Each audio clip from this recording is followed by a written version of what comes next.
Fair enough. Let's go into my gas. All right, what's yours? So this is one that's really popular out there, but I'm not. I'm gonna go ahead and let it up. I'm not so sure about this thing, man. Okay. It's a GigRig Atom. GigRig Atom. So it's like the G3, but it's the smaller version.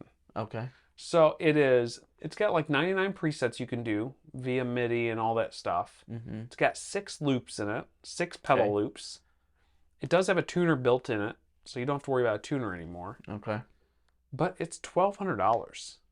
Okay. So this is like... It's like the GigRig G3, only Okay. it's a smaller, shrunk down version. And 6 pedals. With only 6 loops. And... Man, you know what this reminds me of? No. No. I think of... What was that Boss multi-effects switcher? Yeah, It's like the... keep wanting to say like M8 or M5, but now Yeah, that's definitely line not it. 6 or something. Definitely not it. But they have a multi-effects switcher. It's got effects in it, Yeah. like modulation and stuff. Yeah. But it also can be a switcher. This is just a switcher. I know. Yeah, okay.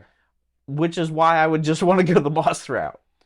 Yeah, I Or Roland or whatever it is. right. It's really confusing to me that it's $1,200. That's pricey for a switcher. For 6 pedals? I know. Maybe I just don't understand, like, is it truly like plugging straight into your amp? Maybe it is. Well, yeah, okay.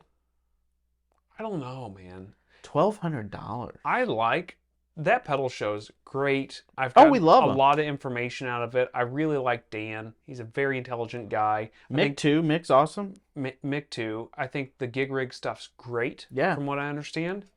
I've never had my hands on any of it. The Quartermaster stuff is awesome looking. It's a little pricey, but not horrible. Right. But whenever you get into the Atom, I mean, the G3, you got a lot more loops and a lot more availability to change things.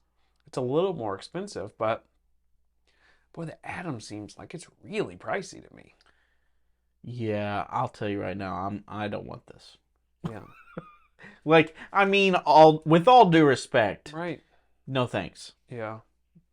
I'm out. I get that.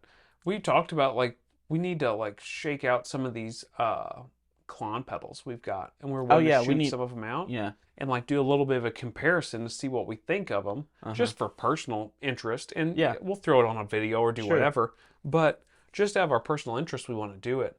And I'm like, man, this would be perfect to have for that because you can switch through them and they're all at a signal path.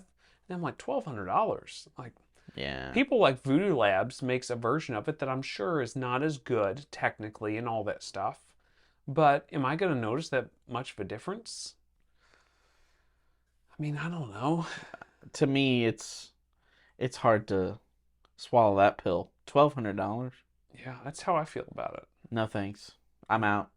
Yeah, I mean, yeah, like I said, I love the GigRig guys and that whole thing. But I'm sure it's fantastic. Don't get me wrong, but to me, it's still not worth it.